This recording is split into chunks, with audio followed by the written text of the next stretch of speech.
Rahayu, Rahayu, Rahayu. Saya ucapkan selamat malam, selamat pagi, selamat siang, dan selamat sore kepada pandemen YouTube dimanapun Anda berada. Jangan lupa like dan subscribe untuk Mili Official.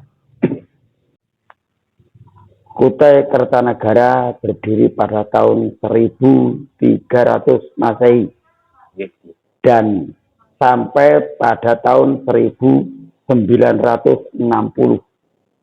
Ini masa runtuhnya. Masa runtuhnya. Bukan runtuh, tapi dibubarkan gitu ya.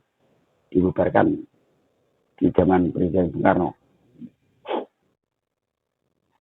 Pada tahun 1300 Masehi, Kerajaan Kutai Kertanegara didirikan. Nah, dan kerajaan dulu ini tempatnya tidak cuma satu tempat, tapi berpindah-pindah. Oh, akan betul. Nah, dan Kutai Kertanegara ing Martapura ini berdiri di daerah Kutai Lama, Kutai Lama yang sekarang bernama Anggana. Anggana ini tempatnya pedalaman. Di situ sekarang berada atau ditempati oleh orang-orang Jawa. Ya, betul. Nah, saya pernah ke sana, saya pernah di sana, bermain di sana. Dan tempatnya teman-teman saya juga banyak di Anggana. Nah, dan didirikan pada tahun 1300 Masehi oleh Aji Batara Agung Dewa Sakti. Aji Batara Agung Dewa Sakti. Ini kok yang Jawa apa yang India? Itu orang pribumi. Asli. Orang pribumi. Dan kerajaan ini berubah-ubah, Mas. Berubah. Nah, bukan cuma kerajaan toh, tapi setelah tahun 1500-an baru berubah menjadi kesultanan. Nah, kesultanan. Tapi perjalanannya juga sangat hebat ini, Mas. Kutai Kertanegara ini kerajaan baru, tapi bisa menghancurkan kerajaan lama. Nah, kerajaan lama. Nanti kita ulas di lain waktu seperti runtuhnya kerajaan Kutai Martapura. Nah, di sini kita sementara membahas berdirinya kerajaan Kutai Kertanegara. Dan Kutai Kertanegara ini tempatnya berpindah-pindah. Nah, dan yang terakhir di tepian Sungai Mahakam, yaitu di Tenggarong. Dan sampai sekarang masih utuh, dijadikan museum, keratonnya jadi museum. Dan di lingkungan keraton sendiri banyak makam-makam para raja di situ dan keluarganya, termasuk raja yang terakhir yaitu Prabu Parikesit atau Sultan Parikesit. Nah, ini ada di Tenggarong. Dan di Tenggarong ini setelah Kutai Kertanegara ini membuat kegiatan seperti Erau. Erau ini adalah upacara rakyat. Nah, upacara rakyat setiap tahun. Nah, ini terjadi setiap bulan bulan Suro. Dan diadakan nama yaitu Erau. Nah, dan Erau ini sampai sekarang tetap dilestarikan setiap tahun. Itu semacam apa? Semacam Mas, kayak larung sesaji. Nah, larung sesaji. Betul, di makam larung sesaji dan membuat yaitu namanya kalau di sini ogoh-ogoh. Tapi di sana pakai naga yang besar yang ada sajen-sajennya. Ini. Dan di satu hari itu ada acara yang banyak, Mas. Acara siram-siraman. Siapapun yang lewat pasti disiram. Disiram air. Ini ya lucu loh, Mas. Lucu. Dia kalau yang disiramkan air putih, air bersih. Kalau air comberan. Nah, ini nggak boleh marah. memang hari itu memang terjadi acara itu, Mas. Tidak adanya di hari itu. Kebetulannya saya nggak ada. Cuma di hari itu aja. Dan kerajaan Kutai Kertanegara ini juga diakui oleh segala penjuru di negeri, termasuk Campa, termasuk daerah India. Nah, dan keberanian dari raja-raja Kutai Kertanegara ini membuat Kutai Kertanegara semakin maju, dan bahkan kerajaan ini melebihi dari kerajaan sebelumnya. Nah, kerajaan Kutai Martadipura, bahkan apalagi berpusat di pinggiran sungai Mahakam. Dan di kerajaan tersebut terjadi perubahan seperti perdagangan, seperti pertanian. Di waktu itu memang yang digalakkan atau yang sering di apa Mas ya, untuk masyarakat ini mata pencarian yang utama adalah bertani. Nah, ini sampai ke atas, sampai ke desa-desa pun, sampai ke pedalaman dibuka lahan-lahan pertanian. Sampai di Melak. Kan zaman-zaman kata hutan. Kata hutan, Mas. Semuanya masih masih hutan atau hutan besar itu. Apalagi di Kalimantan. Di Kalimantan yang terkenalnya hutan yang paling lebat, hutan paling besar di sana. Betul. Dan juga Prabu. Nah, ini masih Prabu, Mas. Setelah itu kan, setelah tahun 1500-an baru Sultan, gitu, Sultan. Dan yang setelah belum itu ada juga Prabu atau Sri Maharaja, gitu kalau di sana. Kutai Kertanegara yang mendirikan tadi namanya Batara Aji Batara Agung Dewa Sakti. Nah, ini itu nama rajanya yang pertama. Yang menjadikan kerajaan Kutai Kertanegara. Kemudian ditambah namanya Kutai Kertanegara ing Martapura. Ini. Yang dimaksud Martapura bukan Martapura yang ada di Kalimantan, tapi Martapura yaitu sebuah nama dari kerajaan tersebut, kerajaan Kutai ing Martapura, Kutai Kertanegara ing Martapura. Nah, ini kalau yang Kutai lama kan Kutai Martadipura. Hampir ada persamaan bersama. Tapi juga yang dianutnya yaitu agama Hindu dan Buddha seperti yang lama pada tahun 1300. Nah, ini. Dan kerajaan Kutai Kertanegara ini berdiri setelah berdirinya kerajaan Majapahit. Nah, itu. Setelah berdirinya kerajaan Majapahit. Dan Majapahit ini berdiri pada tahun 1293. Nah, sebelum Majapahit. Betul, masih tuaan Majapahit. Nah, dan juga kalau di Kalimantan ini semua banyak kerajaan di Kalimantan ini banyak. Di Kalimantan Selatan juga banyak kerajaan. Ada kerajaan Banjar, ada kerajaan Negara Dipa, ada kerajaan yang namanya Kauman. Nah, ini di Kalimantan Selatan itu ada. Nah, ini nanti kita bahas juga di Mili Official ini. Dan kerajaan-kerajaan di Kalimantan ini kita bahas di sini. Nah, ini juga Kutai Kertanegara yang akhirnya yang menjadi kerajaan yang kaya, kerajaan yang paling jaya di zamannya,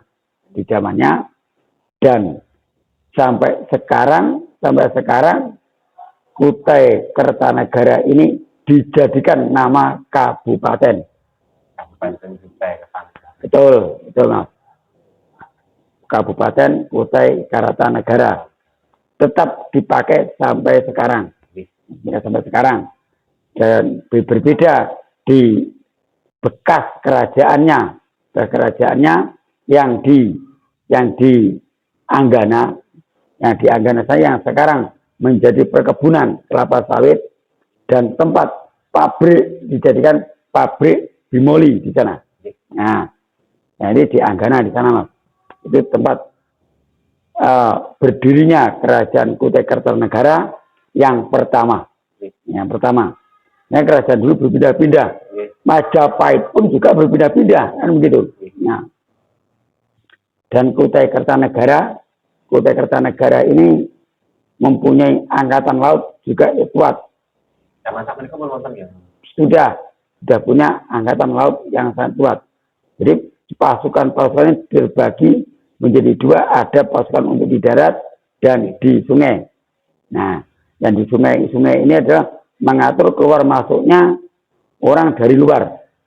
Nah, orang dari luar. Ada orang, kan setiap pedagang ataupun pengusaha atau pedagang luar pasti lewatnya muara, Mas. Muara sungai. Nah, yang arah ke laut. Udah tertata rapi, perdagangannya, ekonomi sudah terjaga waktu itu. Sebetulnya Kalimantan ini sumbernya, makanya orang-orang Jawa banyak yang ke sana, merantau ke sana di Kalimantan. Bahkan orang-orang Jawa yang dulunya terang, yang sekarang juga yang tadinya hanya rumah kecil, rumah jatah dari pemerintah, hanya sekarang banyak yang menjadi yang kaya raya ya di Kalimantan. Juga Kutai Kartanegara ini suku-sukunya termasuk suku Dayak. Nah, ada suku Dayaknya, juga suku Kutai. Kalau orang Kutai sampai sekarang ya sukunya suku Kutai. Kalau ditanyai ya suku apa? Suku Kutai. Bahkan bahasanya bercampur. Sekarang ada bahasa Banjarnya, ada bahasa Indonesia, ada bahasa Kutainya. Nah, bahasa Kutai itu kalau menyebut kita adalah etam. Etam itu kita. Dan banyak lagi bahasa-bahasa yang lain. Mungkin kalau diajak ngomong mungkin ngerti. Saya ngerti. Jadi kalau untuk berbahasa menirukan masih kesulitan. Bahasa Banjar mungkin yang saya kuasai, ini Banjar. Karena yang di Kutai Kartanegara ini yang kebanyakan penduduknya orang-orang Banjar. Yang sekarang orang Kutai Kartanegara ini yang aslinya kemana kita juga nggak tahu. Penduduk aslinya yang dari leluhurnya dulu. Nah, justru yang kebanyakan sekarang adalah orang Jawa, orang dari Sulawesi ini yang mendiami di daerah itu, yang mungkin yang mayoritas orang Jawa lah, orang Jawa, betul, orang Jawa. Banyak pabrik Mas di sana Mas, sehingga orang Jawa banyak menempati di daerah-daerah bahkan yang strategi pun ditempati oleh orang-orang Jawa, baik dari jalur lautnya, pertaniannya, perdagangan. Ini kalau perdagangan ini sampai sekarang yang banyak juga orang Jawa, pasarnya jadi orang Jawa Mas. Nah ini. Tapi juga banyak orang di penduduk tempat juga banyak yang berdagang seperti ikan. Dan Kutai Kartanegara menjadikan logo atau menjadi ikon yaitu provinsi Kalimantan Timur yang bertempatnya di Samarinda. Nah, menjadi ikonnya yaitu Kutai Kartanegara, kerajaan yang pernah menjadi kerajaan besar di zamannya. Nah, di zamannya waktu itu, dan bahkan dilestarikan sampai sekarang, baik adat dan kebudayaannya dijaga oleh masyarakat Kalimantan Timur, khususnya Samarinda, dan untuk saudara-saudara saya di Samarinda, dan juga mungkin ada keluarga saya yang ada di sana. Saya juga bangga sebagai orang Jawa pernah menempati tempat tersebut, menjadi warga Kutai waktu itu. Nah, pernah menjadi warga di situ. Saya juga bangga. Setidaknya saya pernah ikut merasakan air Sungai Mahakam. Nah, gitu, Pak. Kerajaan di zaman kerajaan Kutai Kartanegara belum ada perang. Perang sekali, Mas. Waktu menghancurkan Kutai Martadipura. Nah, Kutai Martadipura ini juga kerajaan juga besar di zamannya. Nah, sedangkan kerajaan Kutai Kartanegara ini kan kerajaan baru. Nah, kerajaan baru. Bisa menghancurkan kerajaan yang pernah berjaya ya, di zamannya. Kan begitu. Sama seperti Majapahit dan Demak. Nah, gitu, Mas. Nah, kerajaan Majapahit juga besar. Itu paling besar bahkan. Sedangkan kerajaan Demak waktu itu masih kerajaan yang baru. Nah, konon bisa menghancurkan kerajaan Majapahit. Nah, itu, Mas. Ini pun masih menjadi versi-versi yang lain banyak. Betul. Dan Kutai Kartanegara pernah berperang dengan Kutai Martadipura. Di setelah itu tidak ada perang. Ayam-ayam mawon nggih. Ya ora nek kerajaan liyane Mas, kecuali di tahun 1300 hampir di ujung 1300-an di zaman Gajah Mada baru pernah didatangi ke sana. Nah, di zaman Sumpah Palapa. Nah, itu pun bukan berperang bermusuhan, tapi hanya untuk mengikat tali persaudaraan, yaitu mengikat kerjasama. Kerjasama. Kalau waktu di zaman Majapahit, di zaman Gajah Mada yang pernah menaklukkan kerajaan-kerajaan di luar Jawa, itu bukan menaklukkan. Nah, bukan menaklukkan. Jadi kita bisa memahami, bukan menaklukkan, tapi menjalin tali persaudaraan yang pertama. Yang kedua adalah menjalin tali kerjasama. Mengikat kerjasama antara kerajaan satu dan kerajaan yang lain. Supaya rukun semua. Kan gitu, Mas. Artinya begitu. Bukan menjajah. Dan Gajah Mada, Majapahit belum pernah menjajah negeri manapun. Nah, semuanya bersahabat, baik dari Kutai Kartanegara, dari Sriwijaya, Bali, betul. Nah, bersahabat. Tidak ada yang pernah ditaklukkan oleh Majapahit. Betul, betul, Mas. Dan Majapahit bukan negara penjajah. Majapahit bukan negara penjajah. Nah, itu, Mas. Dan makanya sampai sekarang seandainya Majapahit itu pernah menjajah negeri-negeri lain, kerajaan lain, mungkin orang Jawa tidak bisa diterima di daerahnya, Mas. Betul, betul. Sekarang contohnya, sambil contoh. Majapahit pernah menghancurkan kerajaan Sunda pada zaman Gajah Mada, pada zaman Prabu Hayam Wuruk. Yaitu yang terjadi di Bubat, perang Bubat waktu itu. Nah, itu yang menghancurkan pasukan dari Sunda, dari Pasundan, pasukan dan raja dan putrinya pun tewas semua. Nah, bahkan di Jawa Barat tidak ada yang namanya Jalan Hayam Wuruk, tidak ada. Jalan Gajah Mada, tidak ada. Tidak ada, Mas. Memang tidak diterima. Jalan Majapahit tidak ada di sana. Nah, khususnya di Sunda, tidak ada di sana. Nah, makanya kalau di Kalimantan atau di daerah manapun, baik di Kalimantan, Sulawesi, Maluku, ini dunia kerajaan-kerajaan juga, Mas. Bersama. Dan Majapahit pernah ke sana. Nah, pernah ke sana, berkunjung ke sana, dan yang dipimpin oleh Mahapatih Gajah Mada. Nah, tapi tadi bukan untuk menaklukkan, bukan untuk menjajah. Nah, bukan untuk menjajah, tapi mengikat tali persaudaraan, mengikat tali hubungan kerja. Nah, itu atau kerjasama begitu.